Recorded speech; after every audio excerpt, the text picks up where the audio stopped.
नमस्कार, मैं संजय सिन्हा। अभी जो कहानी आपको सुनाने जा रहा हूं उसका नाम है अपना अपना ऑक्सीजन। पिछले एक हफ्ते से मेरे पास कई संदेश आए हैं। अधिकतर शिकायतें टूटे रिश्तों को लेकर है। संजय जी, अब पहली जैसी बात नहीं रही। पता नहीं चल रहा कहां चूक हो गई, कुछ कमी रह गई है। ये जो बातें हैं वहीं आकर सारे प्रश्न रुक जाते हैं और इन्हीं रुके हुए प्रश्न से जवाब शुरू होता है।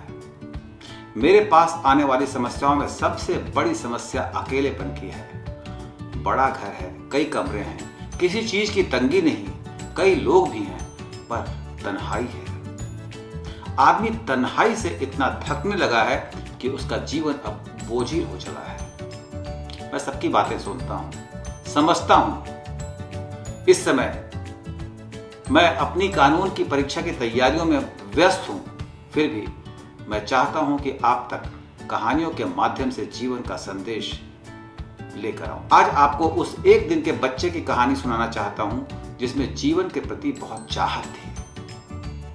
मैं सभी को जीने के लिए उकसाता हूं। मैं रोज कहता हूं कि अकेलेपन से बढ़कर दुनिया में कोई सजा नहीं है।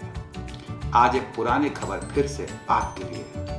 खबर यह थी कि एक दिन के एक बच्चे को ऑपरेशन के बाद सांस लेने में मुश्किल आ रही थी। डॉक्टरों ने उसके नाक में ऑक्सीजन का मास्क लगा दिया था। थोड़ी देर के बाद डॉक्टर ये देखकर हैरान थे कि एक दिन का वो बच्चा अपनी नन्ही हथेलियों से मास्क को पकड़े हुए था कि कहीं वो नाक से निकल न जाए। संजय सिन्हा की तरह डॉक्टर भी चकित रह गए थे। एक दिन का बच्चा और जीने की ये चाहत। डॉक्टरों ने उस बच्चे का अध्ययन किया। उन्होंने पाया कि जन्म के साथ ही जीने की चाहत पैदा हो जाती है। डॉक्टरों ने उस शोध में विज्ञान को तलाशने की कोशिश की। संजय सिन्हा ने जिंदगी खो। मेरे लिए इतना समझना और जानना ही महत्वपूर्ण है कि जिंदगी सचमुच बहुत बड़ी नेमत होती है। मुमकिन है एक दिन विज्ञान जीवन और मृत्यु के रहस्य को भेद ले। मुमकिन है विज्ञान सांसों की गिनती बढ़ाने का कोई ठोस तरीका ढूंढ ले।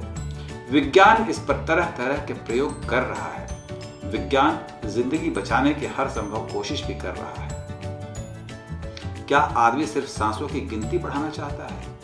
क्या सांसें भी भौतिक हवस की तरह हैं? जैसे आदमी को पता ही नहीं कि उसे कितना भौतिक सुख जमा करना है, वैसे ही आदमी ये भी सोचने की जहमत नहीं उठा रहा कि उसे कितनी सांसों की जरूरत है। फिर क्या? सब रह जाता है। आदमी एक दिन खुद ही चाहता है कि उसकी सांसों की डोर टूट जाए। क्यों? इसी क्यों में रिश्तों का मर्म छिपा है, जिन्हें तन्हाई डस रही है। जैसे हो अपनी उदासी को खत्म कीजिए। वैसे ही जैसे एक दिन का वो बच्चा सांसों को पकड़ने की कोशिश करता है। मैं आपको रिश्तों की कहानियां सुनाता हूं ताकि आप अवसाद से निपटना सीख लें। आप अवसाद को मिटाना सीख लें।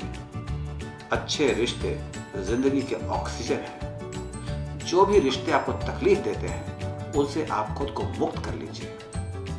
बुरे रिश्तों के दंश को समझिए।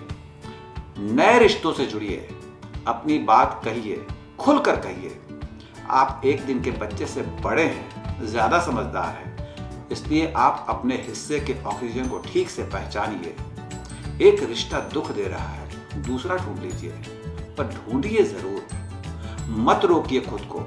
ध्यान रहे, जीवन प्रथम। सिलेंडर में ऑक्सीजन है, वही सिलेंडर काम का है। खाली सिलेंडर लोहा है, लोहा बस। अपने रिश्तों को खंगालिए।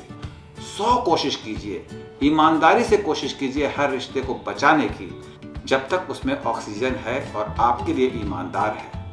जिन्हें शिकायत है कि उनकी जिंदगी से रिश्तों की कोपलें मुरझा चुकी हैं, उनसे इतना ही कहना है कि बार बार कोशिश कीजिए। यकीन कीजिए, कभी न कभी वो कोपलें फूट पड़ेंगी जिनमें आपके हिस्से का ऑक्सीजन होगा ही होगा। उम्मीद है कहानी का मर्म आप बिल्कुल समझ गए होंगे। मैं कल फिर आऊंगा नई कहानी के साथ। अभी अपने दोस्त संजय सिन्हा को विदा दें। नमस्कार।